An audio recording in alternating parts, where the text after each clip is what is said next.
Every December, all eyes turn to Sweden for the Nobel Prizes. It's a week of glamour, tradition, and genius.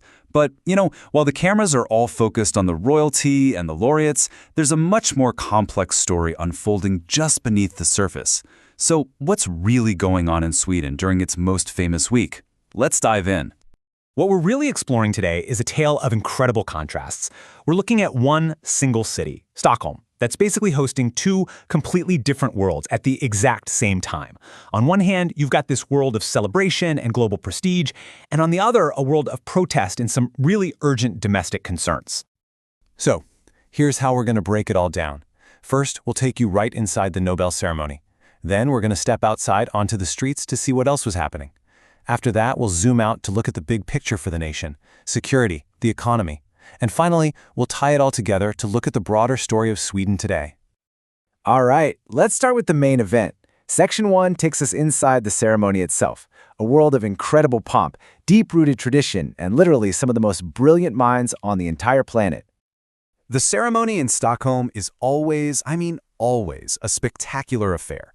This year, the spotlight was shining especially bright on the laureates in physics and economics. And we're talking about people being honored for discoveries that could fundamentally change our world. Everything from quantum computing to how we even understand financial markets. And this really shows you just how global modern science is. You've got researchers from top-tier universities like UCSB, Yale, and Brown, all being recognized by one of the world's most prestigious scientific bodies, the Royal Swedish Academy of Sciences. It's just a powerful symbol of international collaboration in action. But here's the thing, the Nobel ceremony is so much more than just an academic event. It's a profound cultural tradition, and a huge part of that tradition is the presence of the Swedish Royal Family at the grand Nobel banquet that follows the ceremony. And this is the moment that perfectly captures that blend of science and statehood. The media, of course, focuses heavily on the queen and princesses in their formal gowns and stunning traditional tiaras, but their presence isn't just for show. It really cements the Nobel Prize as a cornerstone of Swedish national identity. So with all this celebration and tradition happening inside, you've got to ask the question, right? Was the mood the same across the entire city? Well, the short answer is absolutely not. And that brings us to Section 2. We're now shifting our focus from the gilded, glittering banquet hall to the streets of Stockholm, where geopolitics, not science, took center stage. And this slide just perfectly captures that contrast we've been talking about. Inside, you have a world of tuxedos and tiaras, celebrating human progress.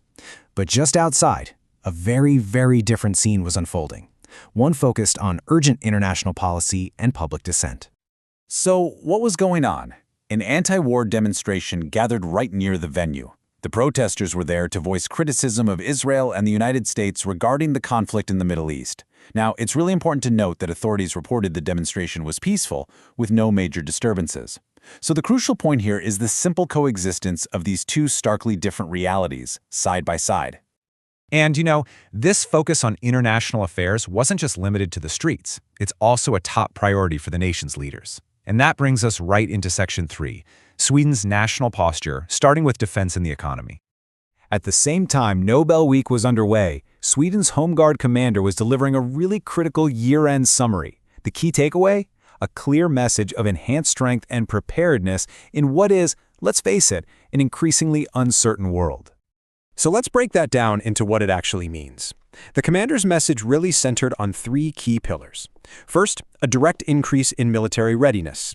Second, deeper cooperation with civilian agencies, which is a vital concept for what's known as total defense. And third, a general strengthening of the country's overall defensive capabilities. Now, alongside national security, economic health is obviously a top concern. And on that front, there was actually some encouraging news. New data showed that Swedish industrial orders grew in October. What this chart shows you is where that growth came from, and you can see that much larger bar for export demand. That's the key. So, why does this matter? Well, economists see it as a really encouraging signal. Strong demand for exports suggests Sweden's industrial sector is resilient, and it provides some positive momentum as the country heads into the challenging winter months. Okay, for our final section, let's pull the lens back even further. Because beyond the Nobel Prizes and the major security headlines, the complex story of a nation just continues to unfold every single day. One constant theme in Swedish politics, and one that continued right through Nobel Week, is the nation's unwavering support for Ukraine. And this isn't just talk. It translates into significant financial and military aid, and it stays a top priority in discussions among the country's leaders. Meanwhile, back on the home front, another really significant conversation is happening in towns and cities all across the country. And that's the debate around migration and the challenges of social integration, touching on everything from employment to cultural identity, and it continues to be a major feature of the political landscape. And of course, amidst all of these massive headlines, life just goes on. It's easy to forget, but regional cultural festivals, local sporting events, these are the threads that make up the fabric of everyday life, and they continue uninterrupted all across Sweden. So, to wrap it all up, what this briefing really shows us is a week of incredible contrasts in Sweden. We saw the immense global prestige of the Nobels right up against public dissent on foreign policy. We saw a national focus on shoring up security in the economy, all while the normal rhythm of everyday life just carried on. And that leaves us with one final big question. The Nobel Prize puts Sweden on the world stage for 1 week out of the year. But which of these other stories, the protests, the focus on defense, the domestic debates, will be the one that truly defines the nation's course over the next 52? That's the story to watch.